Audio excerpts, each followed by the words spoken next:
Listo. Entonces, colegas, ya hemos visto básicamente todo lo que queríamos ver sobre la interpretación de las tablas de Stata. En esta última lámina simplemente se resume lo que les mencioné, ¿no? Del intervalo de confianza. Entonces aquí pueden ver que están los mismos cálculos que hicimos, ¿no? Aquí ven que para sacar el límite inferior del intervalo de confianza usamos la estimación del coeficiente y restamos 1,96 errores estándar. Y para el límite superior, igualmente tomamos el coeficiente más 1,96 errores estándar. ¿Ya? Entonces aquí está el mismo cálculo. Yo les recomiendo que recuerden la gráfica que hicimos, ¿no? O sea, volvamos a hacer esa gráfica. Entonces, como para ya terminar esto, ¿no? Entonces, recuerden, ¿no? Tenemos esta gráfica donde el beta 1 gorro es el aleatorio, el beta 0 no es el aleatorio, ¿sí? Ese es el poblacional.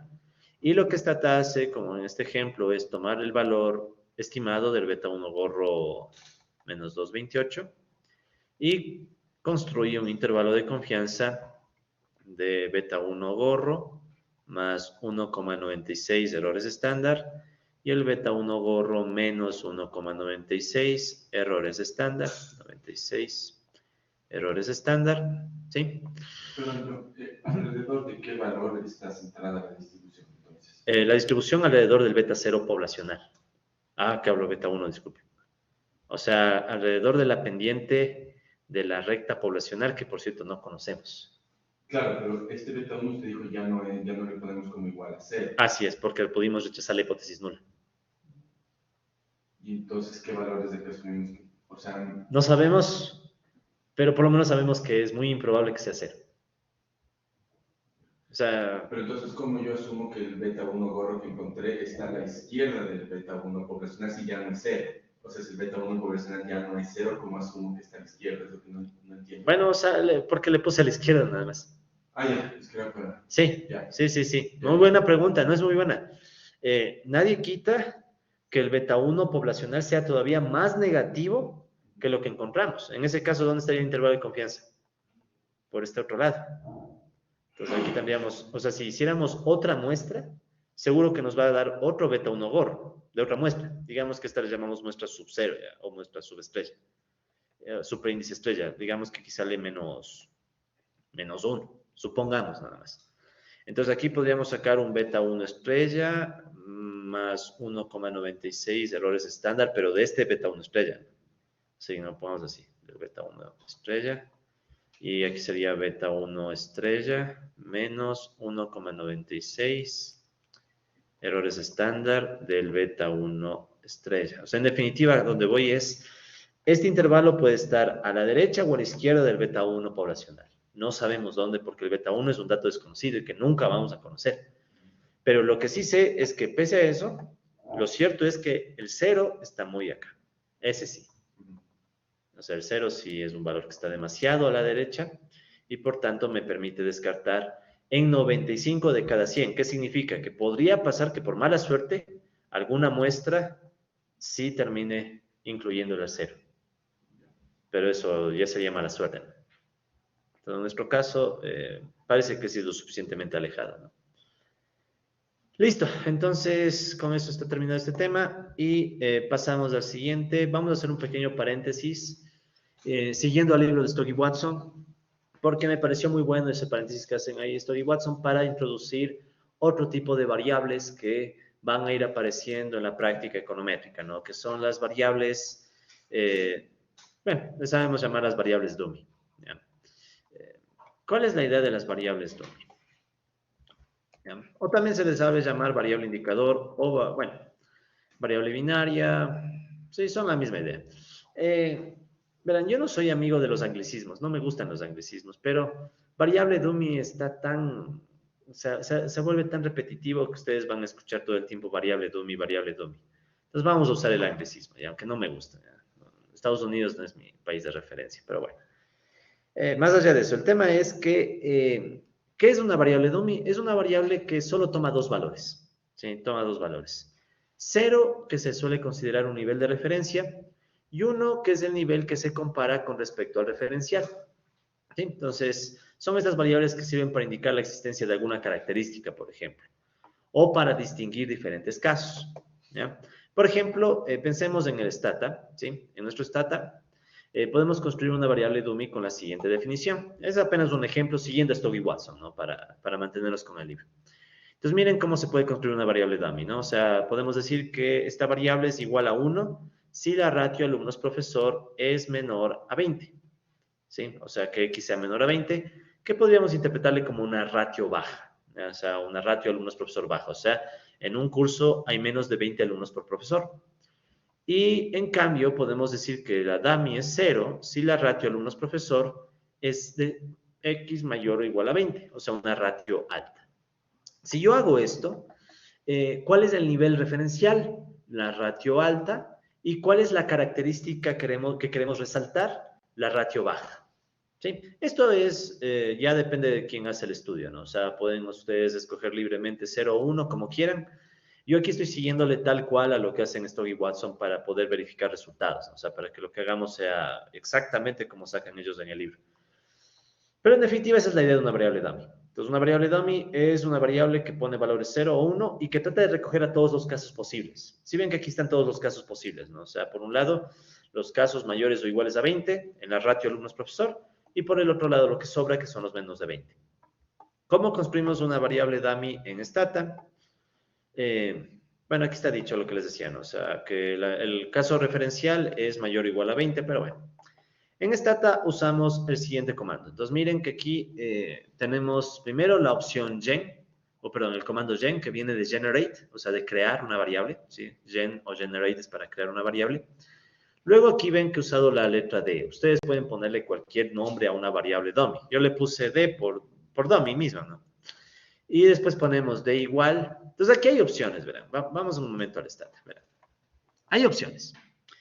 Una opción podría ser gen de igual 1 if x, ¿qué era x? Ya no me acuerdo. 1 si x es menor a 20. ¿Ya? Entonces, por ejemplo, yo podría hacer esto, ¿no? Gen de igual 1 if x menor a 20. ¿Ya? Entonces, miren, si yo hago esto, estoy creando una variable que se llama d y estoy diciendo que esta d va a ser igual a 1 si x, que es la ratio alumnos-profesor, es menor a 20. Entonces, si yo le echo un vistazo a la base de datos, van a ver que se creó la variable d, en donde algunos casos son unos y los otros son vacíos. ¿Ya? No confundir vacío con cero. Esto es bueno también de paso. Cuando ustedes tengan este punto, significa vacío numérico, es decir, Stata asume que no hay dato. ¿Sí? Pero nosotros no queremos decir que no hay dato, queremos poner cero, porque es una forma de diferenciar. 1, ratio baja, 0, ratio alta. Entonces me tocaría completar esto con un comando replace. Entonces, ¿qué es replace? Replace va a ser un comando que permite reemplazar valores de una variable ya creada. Entonces, por ejemplo, en este caso D ya fue creada. Entonces, ahora quiero reemplazar los valores de D y ponerlos iguales a 0. If, entonces aquí hay dos opciones.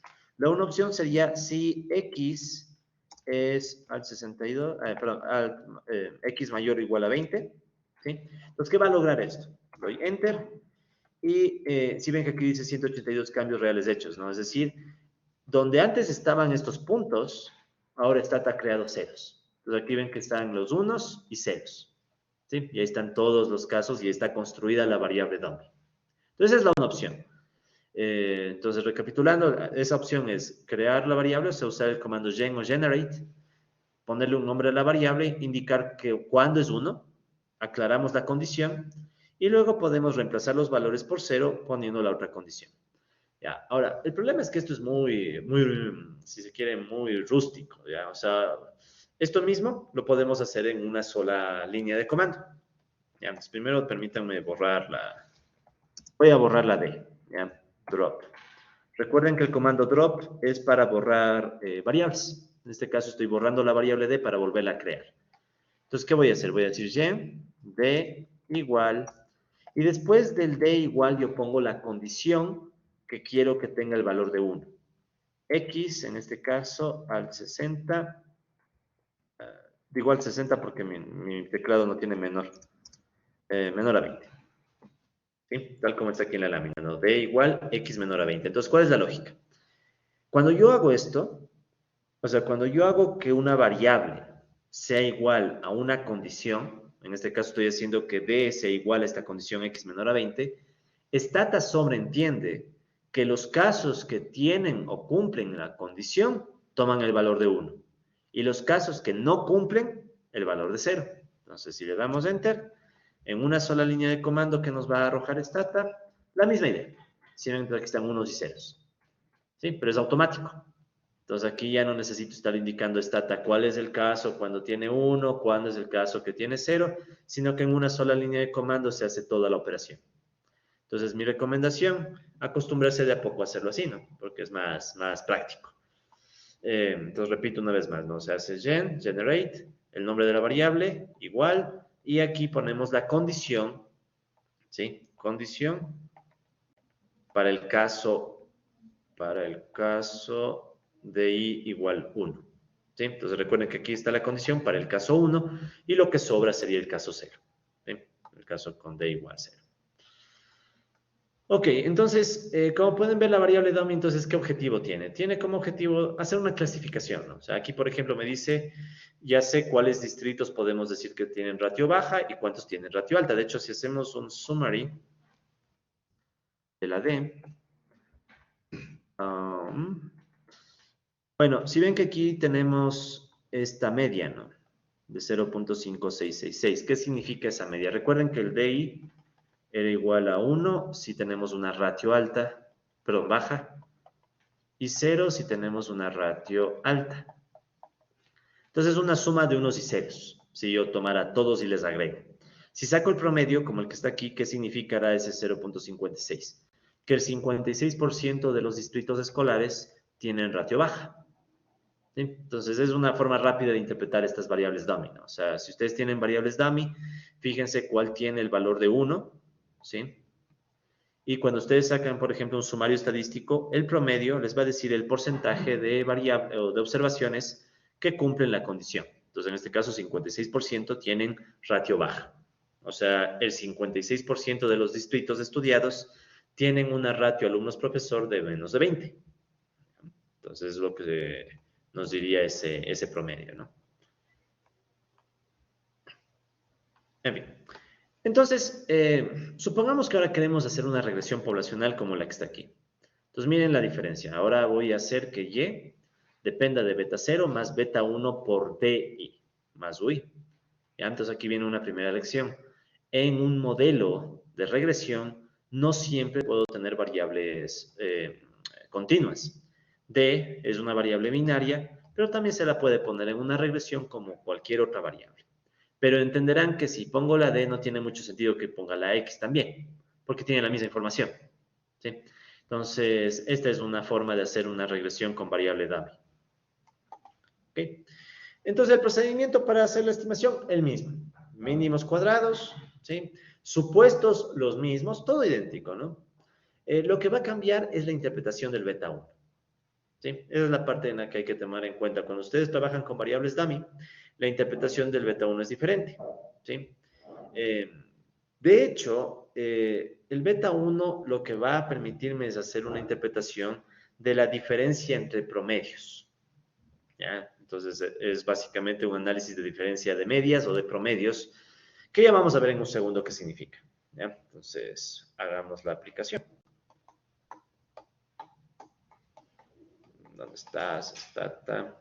Bueno, aquí está la interpretación más a detalle, pero en el Stata se va a ver rápido esto. Ya, entonces, vamos primero al Stata. Entonces, hagamos la regresión. Sería reg, y, d, y de ahora en adelante ya nos vamos a acostumbrar casi que para siempre que usen el comando reg, la opción robust. ¿Ya? Entonces, aquí estaría la regresión de y, d y opción robust. Sabemos que esto de aquí, ¿qué significa? Sería y igual beta 0 más beta 1 di, ahora es la variable dummy, más término de error, estimados, ¿no? Y la opción robust, sabemos que es para qué, para que me dé el error estándar que queremos. ¿Sí? No se olviden eso. Bien, entonces, ¿qué nos salió como valor?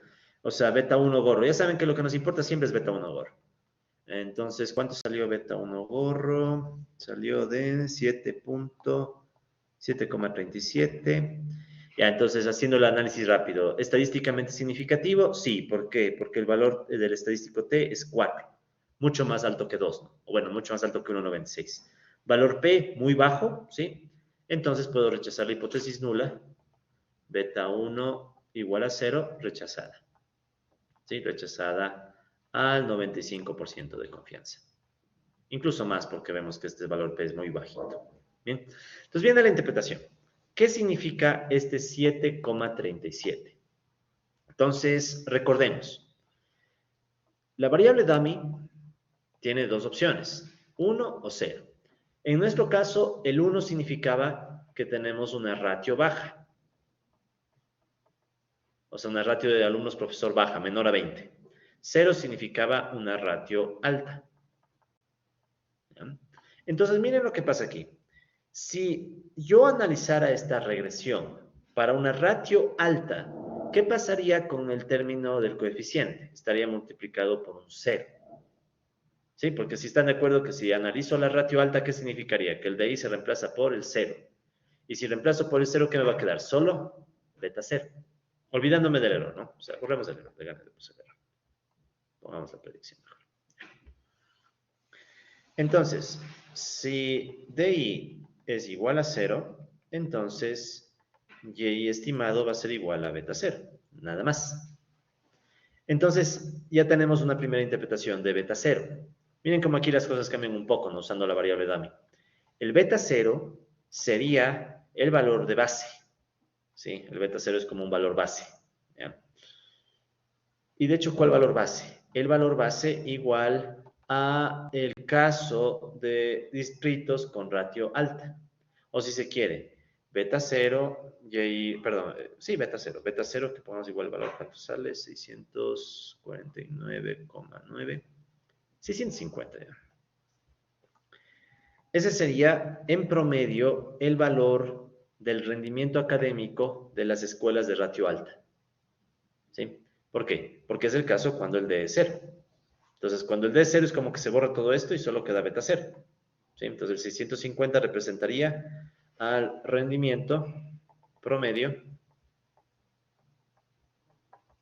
de los casos de I igual 0, o sea, los casos con ratio alta. En cambio, ¿qué pasa cuando el beta... a ver, voy a escribir esto ya más en orden, ya disculpen. Llevamos esto a mi pizarra. Ya, ahí está. Ya. Entonces, recapitulemos, ¿no? La regresión me había quedado Y gorro igual 650 más 7,37 DI. Ya. Entonces, decíamos que si DI es igual a 0, entonces Y gorro es igual a 650 más 7,37 por 0, que es 650. Entonces, lo que les decía es que este 650 representa el rendimiento promedio, ¿sí? El rendimiento promedio para, entre comillas, ratio alta. Recordemos que la dummy era 1 para ratio alta, 0 para ratio baja. Ah, no, perdón, al revés. 1 para ratio baja y 0 para ratio alta. ¿Ya? Entonces, en definitiva, si es que tengo DI igual 0, que es ratio alta, mi Y estimado es 650, que es el rendimiento promedio. En cambio, ¿qué pasa si DI es igual a 1? Si DI es igual a 1, entonces ¿a qué se transforma el valor de predicción de Y? Sería 650 más 7,37 por 1. ¿Ya? Entonces esto me va a dar 657,37. ¿Sí? Simplemente la suma, es resolver esta suma, ¿no? Entonces, ¿qué es ese 657,37? Sería el rendimiento promedio. El rendimiento promedio para ratio baja. ¿Sí? Porque recuerden que cuando la variable dummy es 1, tenemos una ratio baja. Entonces, la diferencia entre 650 y 657, ¿cuánto es? Obviamente es 737. Entonces ya podemos hacer una interpretación de beta 1. beta 1 gorro, que es 7,37, es igual a la diferencia entre el rendimiento promedio, ¿sí? Diferencia entre el rendimiento promedio de escuelas, o distritos más que escuelas, de distritos con ratio baja, ¿sí? La diferencia entre el rendimiento promedio de distritos con ratio baja y distritos con, entre comillas, ratio alta, ¿ya? Entonces, sobre todo quienes colegas estén viendo videos de YouTube, el video de YouTube, le ponen pausa si quieren tomar apuntes, ¿no? Entonces, la idea es esa. El beta 1, entonces, ¿qué está haciendo? Recogiendo la idea de cómo varían estas dos poblaciones, o dos, no poblaciones, sino submuestras. ¿Sí? Una submuestra es la submuestra de distritos escolares con una ratio baja, y la otra submuestra sería la de distritos escolares con ratio alta. Y cuando sacamos la diferencia, es básicamente la diferencia de ambas medias. ¿Sí? Entonces, como pueden ver, cambia un poco la interpretación del beta 1, así que eso hay que tener un poco de cautela cuando ustedes usen variables dummy. De hecho, probablemente más adelante volveremos a usar variables dummy, pero no está de más ya empezar a verlas, ¿no? Para que de paso empaten con la lectura del libro de Stock y Watson, ¿no? Entonces, ahora sí creo que podemos volver un poco a la lámina anterior con esa intuición y vamos a ver cómo nos va con esto, ¿no? Ya. Sí. En este caso, ¿cuál tomaríamos como de referencia, el 1 o el 0? El caso es que no sé dónde dejé ese apunte. ¿Dónde está? Ya le perdí. Disculpe, solo un segundo, ¿eh? Ahí está, ya. En este caso, la referencia es 0. Mejor dicho, siempre la referencia es 0. Entonces, la referencia sería el grupo de ratio alta. Esa es la referencia. ¿Y cómo afecta aquí, por ejemplo, el porcentaje? O sea, digamos que coincide que el 80% de los, 70% de los distritos tienen ratio baja. Ya. ¿Cómo me va a afectar ahí la interpretación? O sea, porque es un porcentaje muy elevado. O sea, Sí. Entre el 56%, digamos, que son 75%. Sí. O sea, las observaciones, ¿cómo afectan ahí? Claro. Porque uno dijera, bueno, como un grupo es muy pequeño en proporción, ¿no? ¿Hasta qué punto eso me cambiaría la interpretación de los coeficientes? Ya, en este caso no, es simplemente una comparación de medias que no estaría siendo ajustada por tamaño de grupos. La submuestra. Exacto, no está corregido por tamaño de submuestras, ¿no? Es simplemente tal cual, ¿no? O sea, es simplemente vemos el caso cuando tiene 0, vemos el caso cuando tiene 1 y restamos. Entonces no hay esa corrección, ¿no? De hecho, sería interesante preguntarse, ¿no? Cómo implementar una corrección de esas, pero en una variable dummy, ¿no? Y tampoco cabe hacer el análisis marginal en este caso. Realmente no, porque el análisis marginal me va a darme 737 mismo.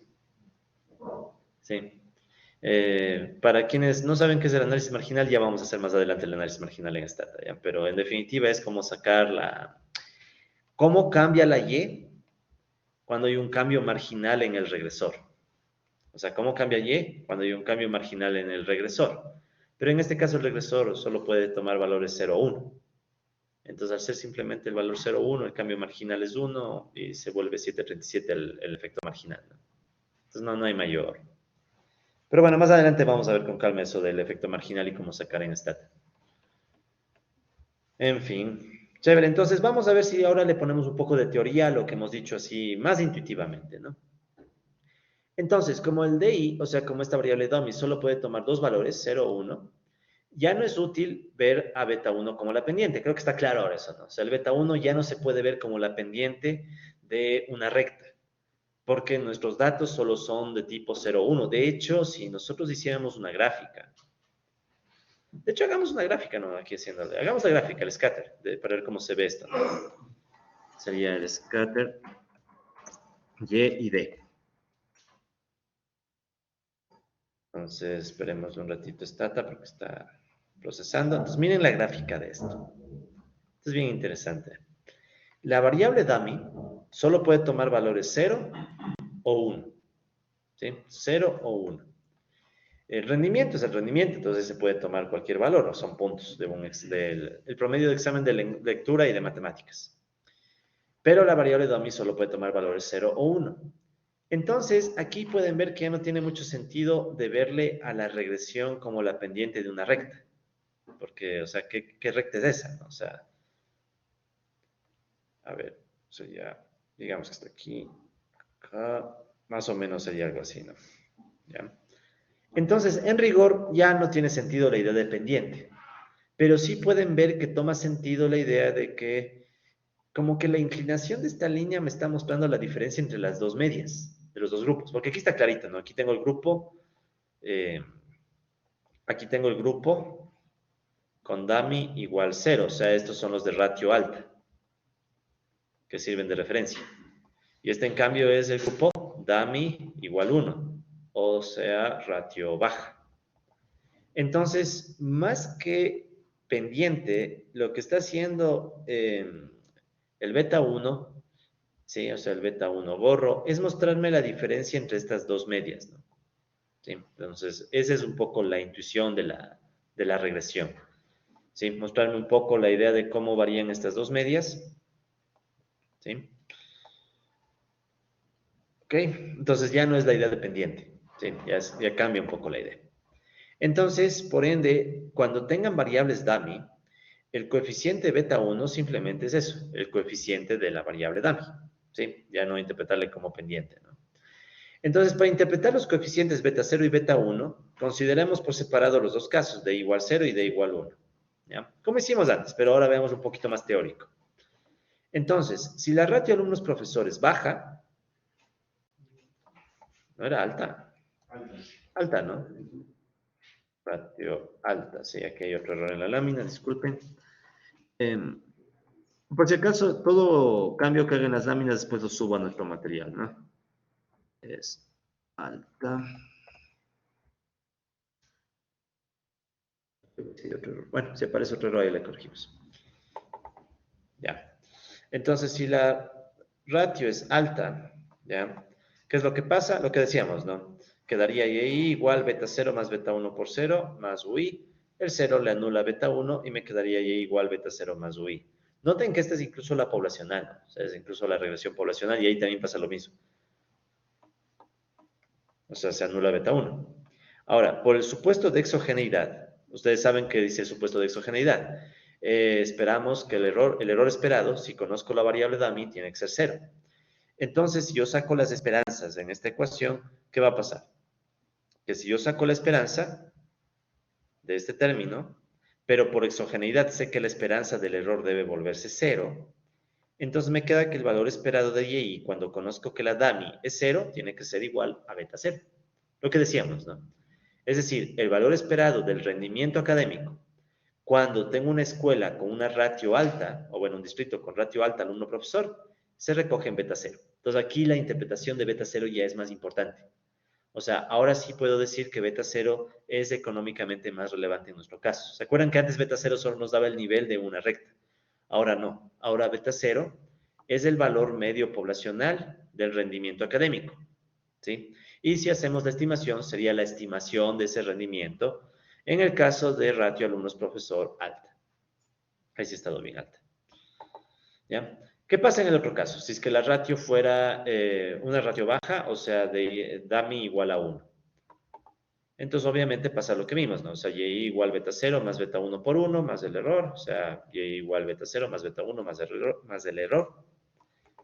Y de nuevo, como tenemos el supuesto de exogeneidad, perdón, el de acá es el de exogeneidad, el supuesto de exogeneidad hace que cuando saquemos esperanzas, la esperanza de este error sea 0, y por tanto el valor esperado del y cuando conozco d es beta 0 más beta 1. Lo que hacíamos antes, ¿se acuerdan? O sea, salía esa suma. ¿Sí? Entonces sería el valor medio poblacional en el caso de una ratio baja. ¿Sí? Entonces la diferencia de efectos es obviamente beta 1. Entonces, ¿qué es beta 1? Es la diferencia entre el valor esperado de y cuando la dummy tomó el valor de 1 menos el valor esperado de y cuando la dummy tomó el valor de 0. ¿Ya? Es un poquito de, ponerle un poquito de simbología, ¿no? Es bueno que lo vean esto porque con el tiempo se van a topar con más simbología de estas, ¿no? Pero como vieron, el cálculo es bien, bien mecánico, ¿no? O sea, poner 0, poner 1 y la diferencia entre los casos es beta 1. Listo. Bueno, entonces ya sabemos que es beta 1, ni para qué insistir. Ya, entonces nosotros ya vimos la regresión. Esto es lo mismo que estaba hecho en el Stata. Sabemos entonces que la regresión es 650 más 7.4 de i. Sabemos que el error estándar de cada uno es 1.3 para el intercepto y de 1.8 para la pendiente, ¿no? 1.8 error estándar. Si le multiplicamos por 2 al 1.8 nos sale 3.6. Y como podemos ver, 7.4 es mucho más grande que 3.6, por tanto, se puede rechazar la hipótesis nula, es estadísticamente significativo. Si no lo queremos así, entonces podemos ver el valor del estadístico T, que es 4, mucho más grande que 1.96, igualmente es favorable. O vemos el valor P muy bajo, igual es favorable. O podemos ver el intervalo de confianza. ¿Qué podemos ver en el intervalo de confianza? Un intervalo que nos dice que este coeficiente está entre 3.7 y 10.9. El 0 no está incluido. Ese es otro dato a favor de que este coeficiente realmente se puede pensar que es diferente de 0. O se puede decir que es estadísticamente significativo. ¿Ok? Observaciones. Primero miremos el R cuadrado. Noten que el R cuadrado fue más bajo que en el caso de la variable original X. ¿Por qué pasará esto? O sea, ¿por qué será que baja nuestro R cuadrado? ¿Por qué baja nuestro ajuste? El error estándar subió un poco, ¿no? No subió mucho, pero el ajuste sí bajó porque estaba en 0.05, ¿se acuerdan? O sea, de 5% bajó a 3. ¿Por qué creen ustedes que bajó ese R cuadrado? Volvamos a ver la gráfica incluso. ¿Por qué será que bajó el R cuadrado? Por la variabilidad. En este caso, Perfecto. O sea, la D obviamente tiene mucha menos variabilidad que la X. Entonces, al perder variabilidad, perdemos ajuste. Sí, porque aquí pueden ver que el D solo puede ser 0 o 1, ¿no? Entonces también hay que ser muy cautelosos de cuándo se usa o no una variable dummy. En este caso solo usamos para ejemplo, ¿sí? Para que puedan verificar y volver a revisar en el libro de Stock y Watson. En la práctica hubiera sido un poco torpe hacer esta dummy sabiendo que tengo la X, ¿no? Y la X me da más variación y mejor información, ¿no? Entonces eso también es otra cosa. Cuando ustedes usan variables dummy o estas variables 0, 1, se puede perder información que es la variabilidad de la fuente original, ¿no? Pero claro, hay otras variables que en cambio van a ser 0, 1 de forma natural. Por ejemplo, si nosotros tomáramos una encuesta de hogares, de individuos, y tuviéramos que analizar el sexo entre hombre y mujer, estamos de acuerdo que en sexo, por si acaso no estoy diciendo género, ¿no? Porque después las compañeras de género me hablan. En sexo, estamos de acuerdo que hay dos opciones. ¿Qué opciones? Hombre y mujer. ¿Cuál le pondrían hombre? ¿0 o 1? ¿O mujer? 0 o 1. A ver, les escucho. A ver. ¿Cuál es el caso base? A ver.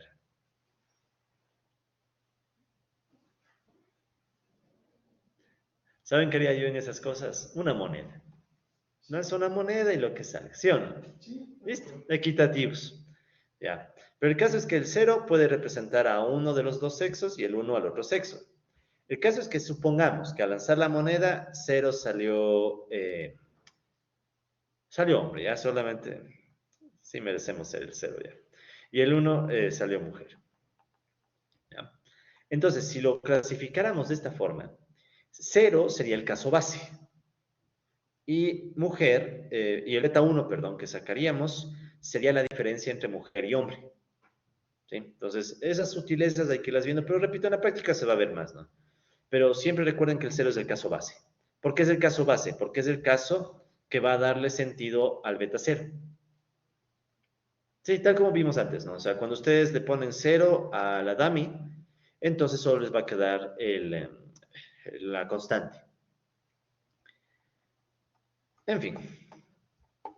Entonces, ¿qué más les puedo comentar sobre las variables dummy? Bueno, aquí está la explicación, ¿no? 650 sugiere que la submuestra de distritos escolares, bueno, lo que dijimos, ¿no? O sea, este es el promedio referencial y por su parte los distritos con baja ratio alumnos-profesor tienen un total de 657,4 como la otra media y por tanto la diferencia entre ambas medias es 7,4. Ya no hace falta profundizar más en esto. Ya vimos el estadístico T, ya vimos los intervalos de confianza, ¿sí? Entonces eso queda como para que ustedes lean y refuercen, pero Es la misma idea, así que no hace falta darle mucha vuelta a eso. En fin, no sé si tengan tal vez alguna pregunta sobre las variables dummy. Entonces ya vimos cómo crear la variable dummy, ya vimos un poco cómo interpretar el coeficiente de una dummy y volveremos a esto con modelos ya más grandes, ¿no? Porque obviamente este es solamente un ejemplo. Ahora, no confundir variables dummy con variables que pueden tener varios valores, ¿no? O sea, por ejemplo, si yo dijera, si yo creo una variable, digamos que tengo una variable que se llame título universitario o título, pongámosle, nivel de estudio. Una variable nivel de estudio y supongamos que I ahora representa personas. ¿Cuántos niveles de estudio puede tener una persona? Estamos de acuerdo que ahí es más complejo, ¿no? Porque no voy a tener 0 o 1. Si lo midiéramos, por ejemplo, por títulos, podríamos tener que un caso sea nivel de estudio 0, tal vez en el sentido de que estudio formal, ¿no? Pues el caso estudio formal. Entonces no tiene ningún estudio formal. 1 podría significar que tiene por lo menos la escuela. 2 que tiene tal vez escuela y bachillerato. 3 que tal vez tiene un título técnico. 4 puede ser que tiene un título, ¿cómo sabe hacer esto después de técnico? Supongamos, ¿no? Licenciatura, ingeniería, qué sé yo, 5, maestría, y así, ¿no? Entonces, no confundir con estos casos, ¿no? Estas, en cambio, no son variables dicotómicas. Estas ya son variables categóricas con diferentes casos y ahí se necesita otro análisis, ¿sí? Ya hemos de topar estos casos, ¿no? Porque obviamente aquí no puedo reducir a 0 o 1, ¿no? Sería muy, muy reduccionista, ¿no? En fin, preguntas tal vez sobre las variables dummy. No creo que es mayor cosa. Bien, entonces vamos al siguiente tema. Siguiendo el Stokes-Watson, vamos a topar ahora una cuestión que es bien interesante, verán, de este libro, que es la discusión sobre la heterocedasticidad y homocedasticidad. Colegas que han estudiado econometría antes, estas palabras siempre son problemáticas, ¿no? Porque nos traen malos recuerdos. Antes, en el viejo enfoque en el que se enseñaba estas cosas, nos enseñaban que la heterocedasticidad es un problema, ¿sí? Y que lo que nosotros quisiéramos es que nuestros datos cumplan el supuesto de homocedasticidad, ¿ya? Aún ni he explicado y ya me atrevo a decirles estas cosas. Para los que no son economistas, mejor que no hayan escuchado estas vainas porque estas interpretaciones deforman el pensamiento, ¿ya? Pero si son economistas y ya han escuchado esto antes, quiero que se borren esa idea de la cabeza, ¿sí? O sea, no le vean a la heterocedasticidad como un problema, ¿sí? Y por eso también me gusta el libro de Stokes-Watson, porque es más bien una característica de los datos, ¿ya? Pero ya vamos a eso. Entonces, hablemos un poco de esto. Muy bien, sabemos nosotros qué significa el supuesto de exogeneidad, ¿ya? Ahora, supongamos que ya ese supuesto se cumple. Nos vamos a enfocar en otro supuesto, ¿ya? Sobre el error. El supuesto de exogeneidad me dice que el error esperado, cuando conozco X, es 0. Pero, ¿qué hay de la varianza? O sea, ¿qué tal sobre la varianza del error cuando conozco X? ¿Qué es lo que quisiéramos que pase con esta varianza? ¿Sí? Entonces, sí se acuerdan que una variable aleatoria no solo tiene esperanza, varianza, asimetría, kurtosis, todo eso, ¿no? Entonces, este sabemos que es clave, el de la exogeneidad. Este sabemos que es clave, exogeneidad. Pero, ¿qué debe pasar con la varianza?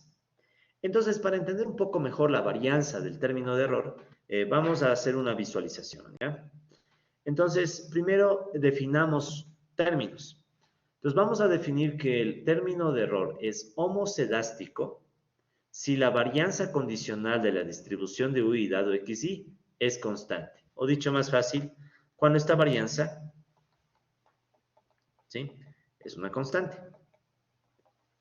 Entonces, cuando el error tiene una varianza que siempre es constante cuando conozco X, por ende, a esto se le define como error homocedástico.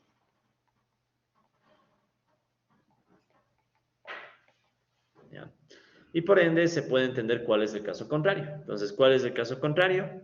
Caso contrario, si no se cumple la igualdad, o sea, la varianza de UI ya no es constante, ya no se llama homocedástico, sino heterocedástico. Bien. Como esto es un poquito abstracto, vamos a tratar de visualizarlo. ¿Ya? Vamos a tratar de visualizar ambos casos. Entonces, miren esto. Aquí tenemos nuevamente los dos ejes con los que hemos estado trabajando todo este tiempo. Eje horizontal, la ratio alumnos-profesor, o sea, nuestra variable X. Rojo mejor. Entonces, aquí está la variable X y en el otro eje la variable Y. Y esta línea celeste es la regresión poblacional, ¿ya? No la muestra, la poblacional. Entonces, miren esto. La homocedasticidad significa que si me dan un valor para X, por eso es el dado X, ¿no? O sea, si me dan un valor para X, tomemos por ejemplo el primer caso. Si me dicen, ok, X es 15, entonces a la altura de X es 15, yo sé que el punto de la recta me da la predicción para Y. ¿Sí? Ya sabemos eso. Ahora, la homocedasticidad consiste en que si me dan este valor de X, yo tengo aquí una campana de Gauss, ¿sí ven? No tiene que ser una campana, pero supongamos que es una campana de Gauss. Esta campana de Gauss están de acuerdo que tiene una dispersión alrededor de este punto, ¿sí? Si los datos o el modelo genera errores homocedásticos, para cualquier otra X que me den, por ejemplo 20, aquí tengo la predicción, y la dispersión de los datos va a ser exactamente la misma que en el caso anterior. O si me dan otro valor, el 25, lo mismo. A este 25 yo le hago una predicción y alrededor de la proyección tengo un error que igualmente tiene la misma dispersión. Entonces, a eso se le conoce como homocedasticidad. Salud. En términos prácticos, si eso en términos un poquito más abstractos, en términos prácticos, ¿cuál es la idea? Tenemos X y Y, tenemos la línea de regresión, por si acaso, reitero, es la poblacional, ¿no? Beta 0 más beta 1 XY. Y la homocedasticidad más o menos significaría que los puntos tienen una dispersión casi que siempre la misma, ¿no? Alrededor de la recta. ¿Ya? Entonces tienen una dispersión bien parecida. ¿Ya? Eso sería un poquito más práctico. Esto es más teórico, ¿no? Pero la idea práctica sería eso. O sea, los puntos como que tienen una dispersión casi siempre estable alrededor de la recta. Tal es así que si yo hiciera las gráficas, ¿se acuerdan que nosotros hacíamos esta gráfica con el error estándar de la regresión? Unas bandas. Si yo hago esas bandas, voy a ver que es bien regular la dispersión. ¿Sí? Entonces, esta situación donde veo que los puntos tienen una dispersión bien regular alrededor de la recta, sería la homocedasticidad. ¿Sí? O sea, la varianza del error cuando conozco XY es constante. Ya. Solo con ver esto, de hecho, más que este es el gráfico más, si quieren, teórico, ¿no? O sea, imaginen que cada caso hay una campana de Gauss. Pero esta sería la más intuitiva. O sea, los puntos tienen siempre una dispersión estable alrededor de la recta, sin quitar que por ahí haya algún caso extremo. Puede haber casos extremos, pero son mínimos. Solo con ver esto, ya podemos imaginarnos que esto es muy irrealista, ¿no? ¿Por qué muy irrealista? Porque estamos exigiéndole mucho a los datos, ¿no? O sea, miren lo que básicamente le pedimos a los datos. O sea, que tengan una dispersión muy regular alrededor de la recta. ¿Qué pasaba en la realidad? Veamos qué pasaba con nuestros datos de los originales. Borro esto, ¿no? Si nosotros hacemos el scatter y versus x, y el scatter hagamos. Ah, y el lfit, disculpe. Ya. Y la recta, ¿no? Y x, línea, lfit, y x, color creo que era. Red. Ah, color red, no hay. Ya hice alguna tontería, un segundo. Si ven que ni yo me sé los comandos de memoria. A ver, ¿dónde está el scatter? Quiero el scatter con la línea roja nomás, ¿dónde estaba? ¿Dónde estaba? Más arriba estaba. Estoy ciego, disculpe. Ya los rendimientos decrecientes. Ah, aquí está, color. ¿Qué puse yo? Ah, la coma. Estas cosas no perdonan, ¿no? Es como novia o novio tóxico. Esto no perdona. Si te comes una coma, te comiste una coma y no te perdonan. O sea, pero bueno. Pero está bien, así es. Ya. Entonces aquí están los datos reales. En los datos reales pueden ver que está un poco difícil pensar que la dispersión es regular, ¿no? De hecho, ¿qué podemos ver? Por aquí hay pocos datos para empezar y una dispersión de un tipo, igual por acá. Como que por acá hay otra dispersión. Es decir, en la práctica es muy difícil pensar que los datos van a mostrar una dispersión regular, ¿no? Alrededor de la recta de regresión. Entonces, en este caso, claro, no se ve muy bien, pero sí ven que hay incluso unos valores que, o sea, si pudiéramos hacer la gráfica, ¿cómo sería algo más fiel? Tal vez sería algo, tal vez algo así, ¿no? Como que los valores intermedios muestran un poco más de dispersión, ¿sí? Entonces, esa es la idea de la heterocedasticidad. O sea, la heterocedasticidad, es un caso en donde más bien, ¿qué vemos? Esperemos que no sea COVID nomás. Vaya. Ya nada, ya. Ok. Entonces, aquí tenemos un caso con heterocedasticidad. Me dan el valor de X, 15. Para 15 tengo esta predicción, que es un punto sobre la recta, y pueden ver que hay una dispersión de los datos, una aleatoriedad con una dispersión. Si me dan otro valor de X, 20, hago la predicción en la recta, pero ¿qué sucede con la dispersión? Miren cómo la dispersión se hace más grande. ¿Sí? O sea, la dispersión cambia. Y si me dan otro valor de X, por ejemplo, 25, hacemos la proyección en la recta, la dispersión, en este ejemplo, todavía se hace más grande. Pero no siempre tiene que ser así, ¿no? Puede también hacerse más pequeño. O sea, ¿cuál es el punto? El punto es que la varianza del error cuando conozco X cambia a medida que cambia la X. O sea, no puedo asumir que los datos tienen una dispersión estable alrededor de la recta. Entonces aquí la pregunta es clara, ¿cuál de estos dos casos es más común en el mundo real? ¿La homocedasticidad o la heterocedasticidad? Homocedástico o UI homocedástico o UI heterocedástico. Entonces, en la práctica siempre vamos a tener heterocedasticidad. Va a ser rarísimo el caso en donde tengamos homocedasticidad. ¿Ya? Ahora, la pregunta es, ¿esto de aquí afecta en algo los resultados de nuestros modelos de regresión?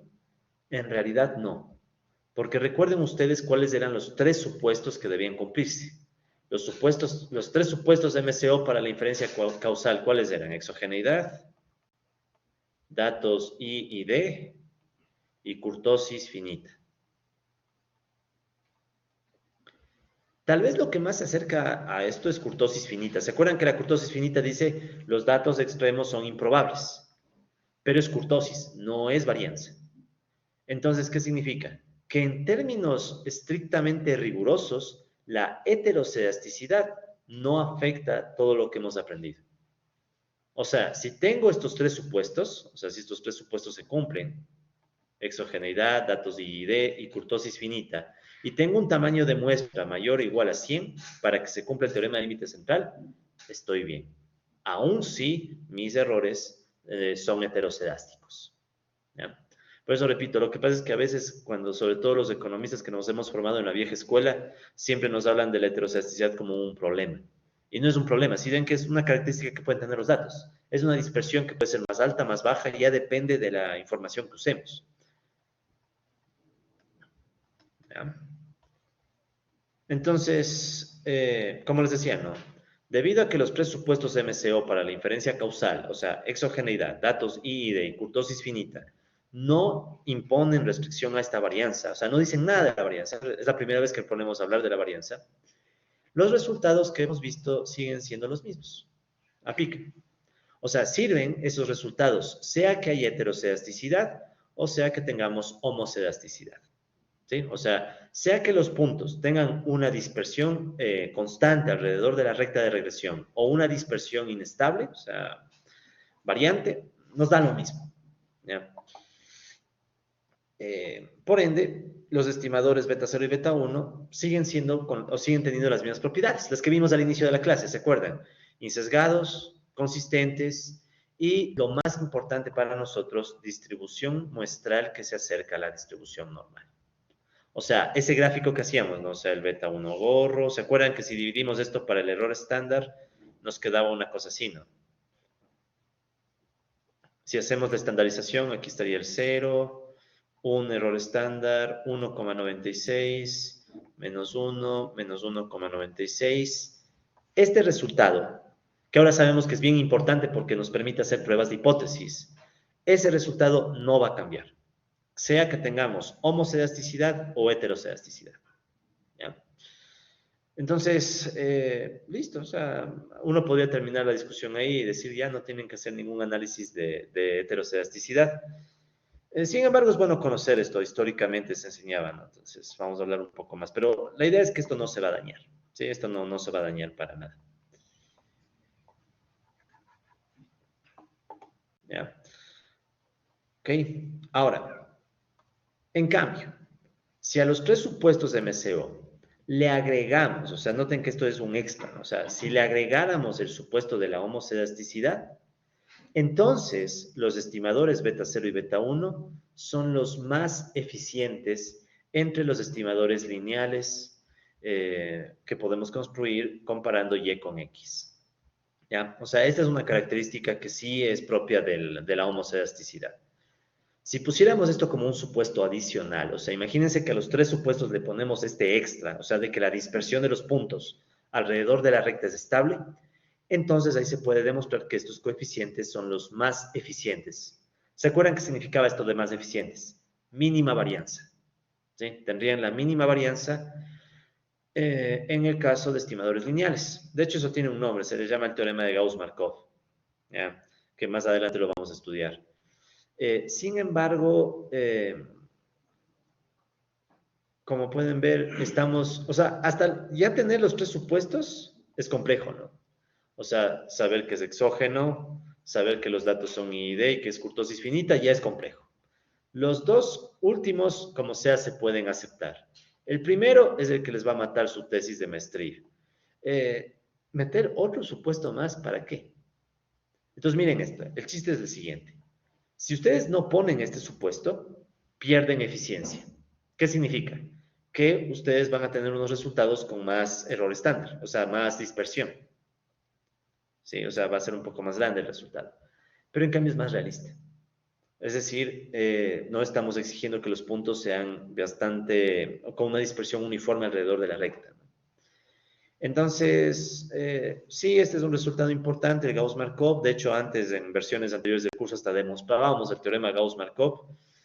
Sin embargo, me parece que el enfoque de Stock y Watson es bueno. O sea, dice, sí, esto existe, incluso en el libro está la demostración, pero no es vital. Más vital son estos tres supuestos. O sea, con que tengan esos tres supuestos, y más que los tres, el de exogeneidad. O sea, aquí está todo. Si ustedes tienen el supuesto de exogeneidad y saben que los datos corresponden a una muestra levantada aleatoriamente, etcétera, todo va a estar bien. ¿Ya? Pero ¿por qué va a estar bien? O sea, la pregunta es ¿por qué? En definitiva, va a estar bien porque ustedes están poniendo en Stata la opción Robust. O sea, la opción Robust que ustedes ponen en el status, van a poner de aquí en adelante, ¿sí? Robust, tiene la ventaja de que utiliza esta fórmula para el error estándar. ¿Se acuerdan que yo les dije que la opción Robust es justo para sacar el error estándar? Ese error estándar que se saca es el que usa esta fórmula. ¿Se acuerdan que ya les mostraste esta fórmula? No nos interesa siquiera ver los detalles de esta fórmula. Pero esta fórmula está diseñada para que funcione con heterocedasticidad. Entonces, cuando ustedes usan Robust en su modelo de regresión, ya saben que no importa el supuesto de homocedasticidad, sino más bien los tres supuestos que vimos antes. ¿Sí? Ahora, si ustedes agregan el supuesto de homocedasticidad, la fórmula cambia. El error estándar tiene otra forma. Entonces, si quieren, esto es lo que hace Stata con la opción Robust, y esto es lo que hace Stata sin la opción Robust. Entonces, si ustedes hacen una regresión sin la opción Robust, Stata está usando otra fórmula que solo es válida si los errores son homocedásticos. Es decir, si los errores muestran dispersión estable alrededor de la recta. ¿sí? En cambio, si ustedes hacen la regresión con Robust, se garantizan que Stata está usando una fórmula que ya está corrigiendo, tomando en cuenta el efecto de una dispersión inestable. ¿Sí? Entonces, yo tenía, verán, les cuento aquí muy rápido, yo tenía un profesor de econometría que decía, ni se preocupen de estos temas, pongan Robust en su regresión y olvídense. Entonces yo me acuerdo que cuando estudié esto por primera vez, teníamos un profesor que nos traumaba, es que hay que corregir la heterocedasticidad. Y no es que se corrige, simplemente aceptas que existe y adaptas las fórmulas con este comando. ¿Sí? Esa es un poco la idea. Entonces, si quieren más detalles de esto, la parte matemática, en el libro Stock y Watson, en el apéndice 5.1 están los detalles de cómo salen estas fórmulas. No hace falta tanto, no les recomiendo que vayan tan lejos, pero con que guarden la idea es suficiente, ¿no? Sí, entonces bueno, aquí está dicho, bueno, pueden leer los detalles. Yo más bien me quedo con esto. ¿Qué significa robust? Ya para ir cerrando, ¿no? Entonces, robust, colegas, en realidad significa errores estándar heterocedásticos robustos. Que ahora ya el nombre tiene un poco más de sentido. Se llama errores estándar porque está calculando los errores estándar. Heterocedásticos robustos porque son resultados robustos incluso con heterocedasticidad. ¿Sí? Entonces es como decir, este resultado que estás sacando es robusto sin importar que tengas heterocedasticidad. Pero recuerden que lo vital también es que tengan una muestra grande, ¿no? O sea, si ustedes hacen robust con muestra pequeña, no funciona. Sí, eso también no se olviden. O sea, robust debe estar combinado con muestra grande. Si ustedes hacen robust con muestra pequeña, van a tener el problema de que básicamente no estamos aplicando la aproximación normal. O sea, no está aplicándose el teorema del límite central. Ya no funciona este comando. ¿Ya? Entonces ahí sí ya se vuelve un problema serio la heterocedasticidad. O sea, en la práctica no harán regresiones con menos de 100 datos. ¿Ya? O sea, si hacen menos de 100 datos, mejor no hagan nada. O sea, excepto que sea un caso extremo, ¿no? Series temporales, o sea, datos de PIB de Ecuador, cosas así, que ahí no tenemos 100 datos todavía, ¿no? Entonces, eso ya es otra cosa, pero nadie te va a decir, hice una encuesta de 20 casos, haz una regresión con eso. O sea, no harán llorar al niño Dios, como se decía en mis clases de pregrado. Bueno, y también si quieren estos errores estándar heterocedásticos robustos, también se les llama errores estándar de Iker, Huber, White, pero bueno, eso es solo por saber, ¿ya? En fin, entonces, implicaciones prácticas, ¿ya? Entonces, a menos que existan razones contundentes para asumir lo contrario, es mejor asumir siempre que los errores son heterocedásticos. ¿Ya? O sea, en la práctica, mejor asume que tus datos siempre van a tener errores heterocedásticos. ¿Qué significaba errores heterocedásticos? Dibujemos X, Y, recta. Y la dispersión alrededor de la recta puede variar. O sea, tienes una pequeña dispersión en algunos casos, en otros casos tienes mucha dispersión, después otra vez puedes tener baja dispersión, después otra vez puedes tener mucha dispersión, no importa, la que sea. ¿Ya? Entonces, si ven que aquí cambia la dispersión, ¿no? A ratos es más grande, más pequeña, más grande, más pequeña, no importa. ¿Ya?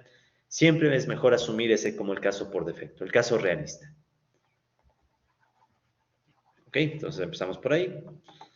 Por ende, en la práctica, ¿qué es mejor? Usen siempre robust, o sea, usen siempre errores estándar heterocedásticos robustos, ¿ya? Incluso si es que por ahí parece que hay homocedasticidad, porque verán, si ustedes usan la opción robust y realmente resulta que hay homocedasticidad, no pasa nada. O sea, es como que el robust también le contiene al caso extremo homocedástico, ¿sí? O sea, el robust es un comando chévere, o sea, el robust te cubre todo. Incluso alguien puede preguntar, si el robust es tan bueno, ¿por qué Stata no lo pone por defecto? ¿Sí? El problema es que sí puede llegar a pasar que a veces necesites hacer regresión con muestra pequeña. Entonces, es mejor que tú estés consciente que usas el comando. ¿Sí? Además, históricamente antes no se usaba esto. O sea, antes... por eso me gusta el libro de Stock y Watson de esta última edición. Es bien moderno. O sea, antes no se hacía eso. O sea, antes nos enseñaban ASREG, YX y ya. Entonces, digamos que quedó esta tradición, pero en la práctica siempre usen robust. O sea, no se pierden, no hay mucho donde perderse.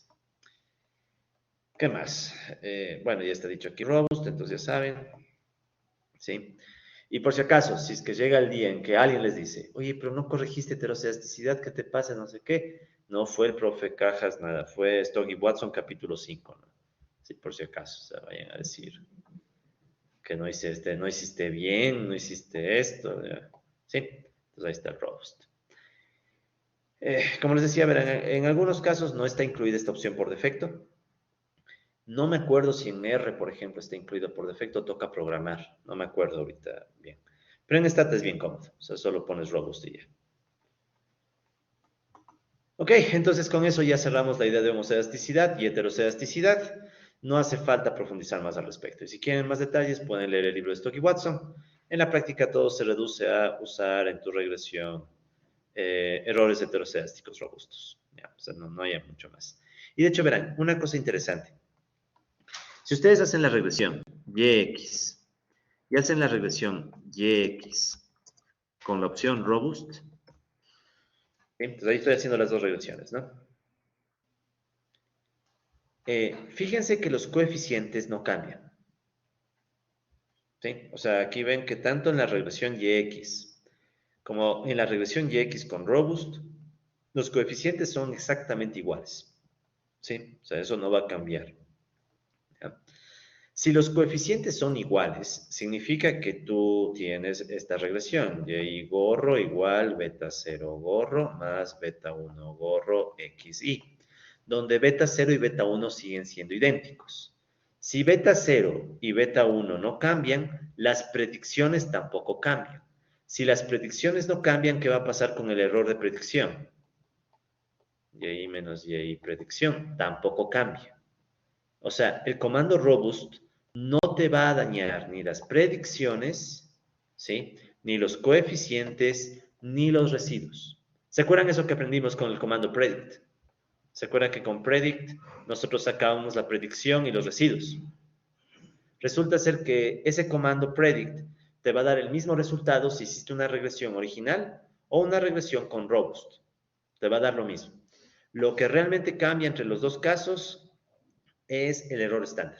O sea, esta parte de aquí, esa es la que cambia. Entonces, obviamente, si cambia el error estándar, también cambia los valores t. ¿Sí? Entonces, miren cómo aquí sí hay cambios, ¿no? Por ejemplo, el t de la regresión original salía menos 475, pero si ya ponemos la opción robust, nos queda menos 439, que era el que estábamos analizando. ¿Y cuál es el que toca usar? El de acá abajo. ¿Sí? Aprovechando que tienes muestra de más de 100. Entonces, todo lo que hemos visto, el predict, sobre todo el comando predict, sigue funcionando igual, ¿ya? No se daña absolutamente nada. ¿Bien?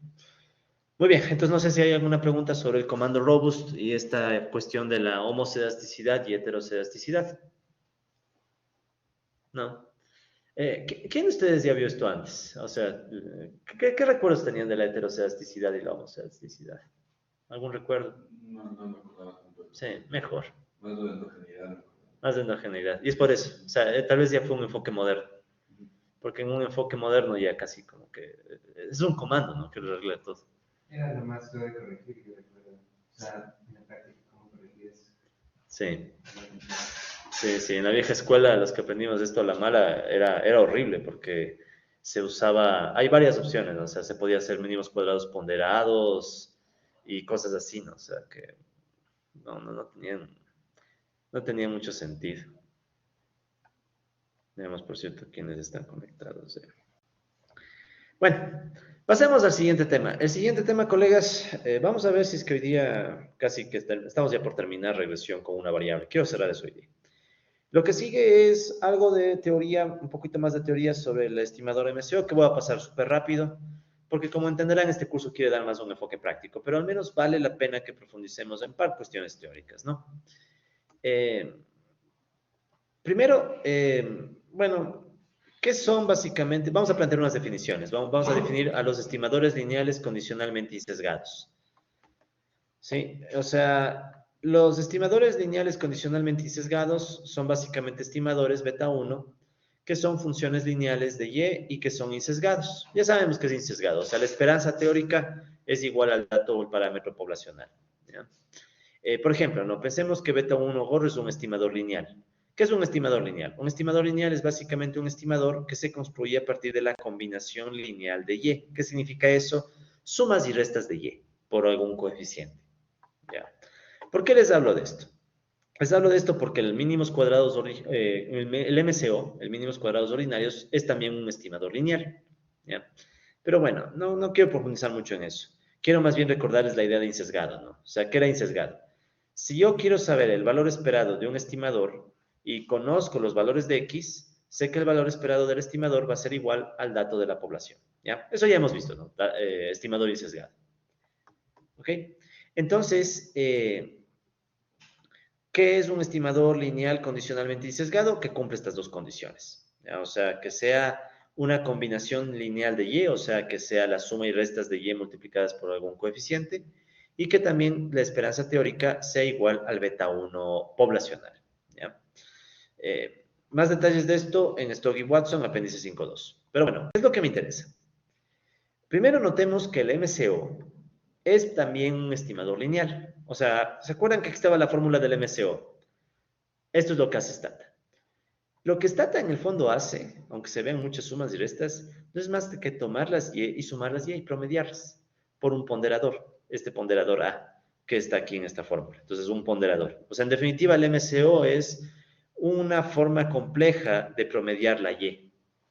¿Sí? O sea, pero es que tenía un profesor matemático que se burlaba de los econometristas y decían, ustedes solo hacen promedios. Y en el fondo es verdad, o sea, solo son promedios. Pero lo bueno es que lo hace Stata, no lo hacemos nosotros, ¿no? Entonces, Stata es el que hace los promedios. Pero bueno, ¿por qué les estoy hablando de esto? Les estoy hablando de esto porque si ustedes combinan esos resultados con los tres supuestos MCO para la inferencia causal, o sea, exogeneidad, datos de ID y kurtosis finita, se sabe que el MCO tiene algunas propiedades. ¿Cuáles propiedades? Ya sabemos que es insesgado y consistente, sabemos que la varianza disminuye y aumenta el tamaño de la muestra, la distribución es normal cuando tenemos un tamaño de muestra grande, y si a esto agregamos el supuesto de homoscedasticidad, pasa lo que les mencioné hace unos minutos. El estimador MCO se transforma en un estimador helio o blue, así es como se le conoce en inglés, blue, o helio. ¿Qué significan las siglas helio o blue? ¿Ya? Helio significa estimador lineal insesgado óptimo. ¿Ya? O en blue, en inglés, blue significa best linear unbiased estimator. ¿Cuál es la idea? La idea es que si ustedes cogen los supuestos exogeneidad, datos de ID, kurtosis finita, aprovechan las propiedades del MCO y le agregan el supuesto de errores homocedásticos, tienen total garantía de que el estimador MCO no solo que es insesgado, no solo que es lineal, sino que también es óptimo. ¿Y qué significa esto de óptimo? Por óptimo queremos decir que tiene la mínima varianza, la mínima de todas. O sea, no habría nada mejor que usar el MCO. ¿Sí? Claro, ¿cuáles de estos? De hecho, esto puede ser esta pregunta de examen. O sea, ¿cuál de estos supuestos es el que toca sacrificar en la práctica? Ya dijimos hace unos minutos. El de homocedásticos. Entonces, en la práctica, usualmente, ¿qué hacemos? Sacrificamos este supuesto y al sacrificar ese supuesto, ¿qué pasa? Que lo que perdemos es la eficiencia. O sea, cuando sacrificamos homocedásticos, ya nuestro estimador no es óptimo. O sea, podría uno encontrar estimadores más eficientes. Pero en cambio el MCO es el estándar y es bastante fácil de calcular. De todas maneras, si ustedes no quitan ese supuesto y se quedan con la idea de óptimo, ¿ya? Esto es un resultado matemático que se conoce como el teorema de Gauss-Markov. Es un teoremita matemático, ¿ya? O sea, ustedes pueden poner estos supuestos, ponen este otro supuesto, hacen las demostraciones y les va a dar este resultado de que es óptimo, ¿ya? No voy a hacer eso, ustedes pueden ver los libros, el libro Stock y Watson, apéndice 5.1 y 5.2, y ahí está la demostración matemática, que es entretenida, ¿verdad? Es bonito. O sea, si tuviéramos tiempo y fuera un curso más teórico, hasta capaz la hacemos, pero no nos va a aportar mucho en la práctica, ¿sí? Porque en la práctica, como les digo, vamos a sacrificar el supuesto de homocedásticos.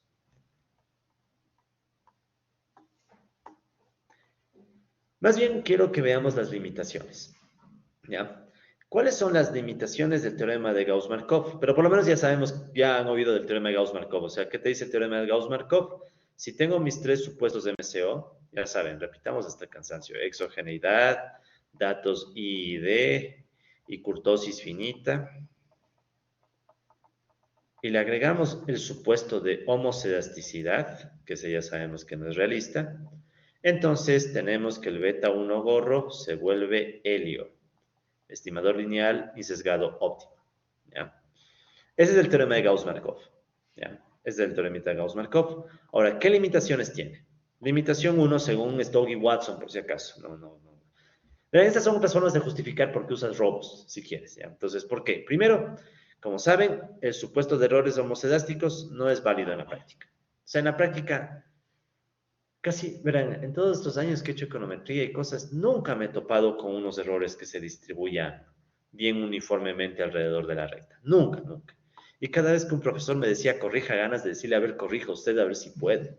Les juro, o sea, pasaba porque había gente déspota que decía que debe estar corregido esto y lo otro.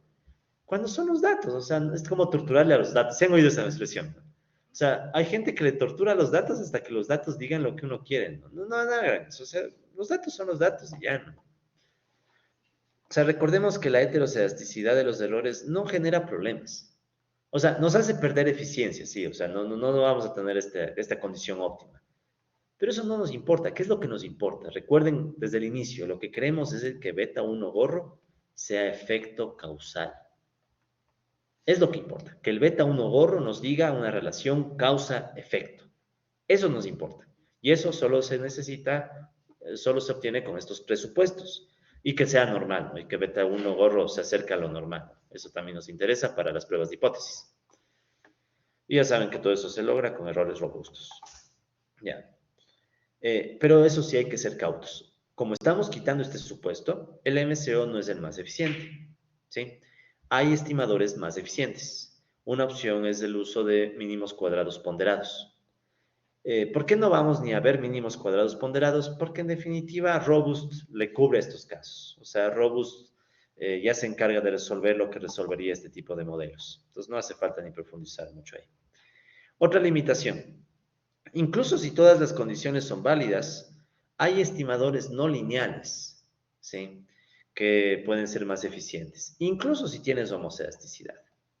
O sea, ¿para qué ponernos quisquillosos arreglando la homocedasticidad cuando tal vez un modelo no lineal te resulta mejor?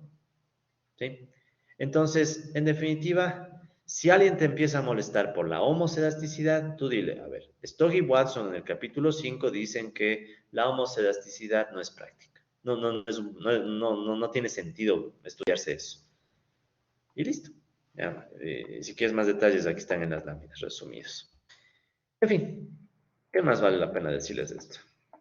Bueno, hay unos modelos alternativos. Por ejemplo, hay algo que se llama estimador de mínimos cuadrados ponderados. Como les decía, no vamos a estudiar eso en este curso. Este es un curso con enfoque práctico. Si fuera más teórico, ahí sí estudiáramos esto, pero no vale la pena estudiar esto aquí. Solo que queda como informativo, ¿no? Que hay otros modelos, aparte del MCO. También hay otro que se conoce como estimador de mínima desviación absoluta. Este es interesante, ¿verdad? Este estimador de mínima desviación absoluta lo que hace es coge los errores y no les eleva al cuadrado, sino que saca el valor absoluto. Y más bien minimiza el valor absoluto de los errores. Si ven que con valor absoluto también nos quitaríamos el problema del signo. ¿Cuál es el problema? Que no es un estimador lineal. Es más fácil, matemáticamente hablando, trabajar con un cuadrado que con un valor absoluto. ¿Sí? Entonces, bueno, queda como informativo también, así que no me detengo mucho más en esto. Listo, vamos con el siguiente tema. Como ven, ya estos últimos temas los estoy pasando muy rápido porque en el fondo no son muy importantes para la práctica, son informativos, ¿ya? Aunque un poquito se ha de ver en la siguiente prueba, pero informativo, ¿no? O sea, no. Vamos al siguiente y último tema. ¿Qué hacemos cuando tenemos muestra pequeña? ¿Ya? Y con esto terminamos. Cuando tenemos muestras pequeñas, mi recomendación personal es no hagas nada hasta conseguir muestra más grande. O sea, sería lo ideal, ¿ya? Pero a veces exige, o sea, a veces te exige hacer una regresión. Si usamos muestras pequeñas, entonces ahí toca meter más supuestos al modelo, ¿Sí? O sea, si metes muestras pequeñas, ahí toca obligatoriamente meter más supuestos. Ok, entonces, si tenemos una muestra pequeña, por muestra pequeña ya más o menos sabemos que tiene que ser una muestra n menor a 100. ¿Ya? O sea, tampoco exageren, 99, ¿no? No, pues, o sea, un 95 también puede ser, pero ya si tienes menos de 90, como que ahí sí ya para preocuparse, ¿no? Entonces, si tienen una muestra pequeña, el estadístico T ya no se puede aproximar con normal estándar. ¿Se acuerdan que hacíamos eso, no? Una normal estándar. Ya no funciona. O sea, si tienen muestra pequeña, la distribución ya no es una normal estándar, sino que se vuelve más compleja, ¿sí? Y va a depender incluso de los datos. Ahora, si ponemos supuestos adicionales, y sobre todo el supuesto de que ahora asumimos homocedasticidad, ¿sí? Ahí se sabe que el estadístico T sigue una distribución T de student, con n-2 grados de libertad. O sea, en otras palabras, si tú haces un modelo con muestra pequeña, ahí sí estás obligado a verificar exogeneidad, datos de ID, kurtosis finita, errores homocedásticos y errores con distribución normal. Esto es lo que muchos aprendimos en nuestros cursos antiguos de econometría. Entonces, antiguamente, cuando había muy pocos datos, a más de estos tres supuestos, tocaba meter estos dos más. ¿Sí? Porque estos dos más. Errores homocedásticos para garantizarte, o sea, ¿qué es lo que hacen estos supuestos? Grafiquemos aquí. Aunque ya tienen casi un poco la idea. Entonces, ¿qué estaríamos diciendo? Tienes X, tienes Y, tienes la recta de regresión. O sea, el mensaje es el siguiente. Si tienes pocos datos, ¿sí? Si tienes pocos datos, estás obligado a que tus datos tengan una dispersión estable. Esa sería la homocedasticidad, ¿no? O sea, hasta ahí tienes homocedasticidad. Y aparte, si tienes pocos datos, estás obligado a asumir que los errores que surgen, estos errores, siguen una campana de Gauss. O sea, el UI es normal. ¿Sí? Para muestra pequeña. ¿Por qué? Si quieren intuitivamente, la idea es esta. Si tienes una muestra pequeña, ya no puedes aplicar el teorema del límite central. ¿Sí? O sea, muestra pequeña implica que ya no TLC, bueno, no teorema del límite central. Si no puedes usar el teorema del límite central, es como que estás perdiendo ese resultado súper poderoso de la teoría de probabilidades. ¿Se acuerdan que era uno de los principales resultados de la teoría de probabilidades? Pero si tienes muestra pequeña, ya no lo puedes usar. Entonces ahí sí te toca verificar los tres supuestos iniciales y dos supuestos extra. ¿Ya? Entonces hay pruebas estadísticas para verificar estos supuestos. Por lo que veo, por la hora y por sus caras, colegas, creo que vamos a dejar eso para la próxima clase, porque ya nos veo cansados. Pero la idea es esa, entonces. Si no tienen una muestra grande, idealmente no hagan nada, esperen a tener una muestra grande.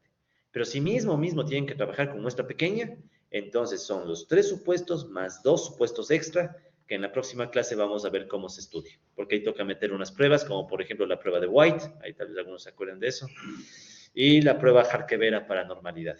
Sí, de esas hablamos la próxima clase. Listo, colegas. Entonces quedamos hasta ahí. Muchísimas gracias por el esfuerzo. Nos estamos conectando y viendo el día de mañana.